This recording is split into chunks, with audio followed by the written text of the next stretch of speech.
12 साल से हम लोग फ्रेंचाइजिंग में हैं और कई लोगों को स्टार्टअप अपॉर्चुनिटी दी, कईयों को ग्रोथ अपॉर्चुनिटी दी फ्रेंचाइजिंग के ज़रिए।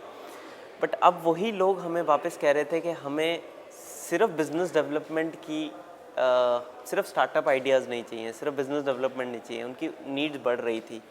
वो HR, technology, finance, equity, capital raising, इन सब में और जानना चाहते थे। So this content was actually designed in such a way that वो स्टार्टअप या इमर्जिंग कंपनी के लिए हम बहुत ऐसे रिसोर्सेज डाल सकें जो जो उसकी अब की रिक्वायरमेंट है।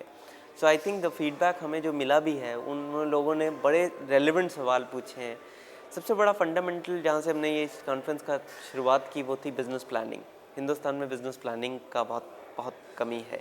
हम बिज़नेस शुरू करने और ग्रो करने के लिए बिज़नेस प्लानिंग ड्राइव कर पाते। सो वहाँ से लेकर एचआर सोल्यूशन, आईटी, हमने सब कुछ कवर किया है एंड आई थिंक बहुत अच्छा रिस्पॉन्स हमें मिला है।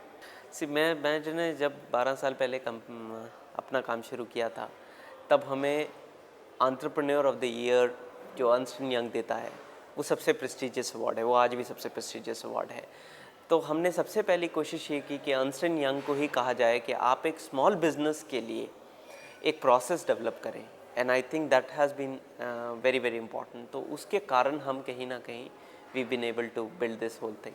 तो प्रोसेस में ये था कि हमने सबसे पहले लोगों से सेल्फ नॉमिनेशन कराई, उसे एक सर्टन लेवल पे ऑडिट किया।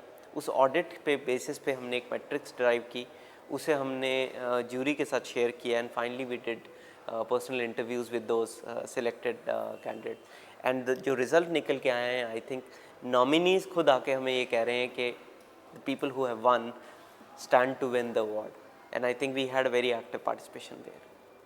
जस्ट वन नाइट अफेयर या फिर इसको आप आगे भी कंटिन्यू करना चाहते हैं? No, I think it's gonna be an annual event for us और हमारी कोशिश ये है कि इसे हम अगले साल के लिए कई शहरों के थ्रू एक रोड शो करके इसे बिल्डअप करें। It's gonna be an annual event for us.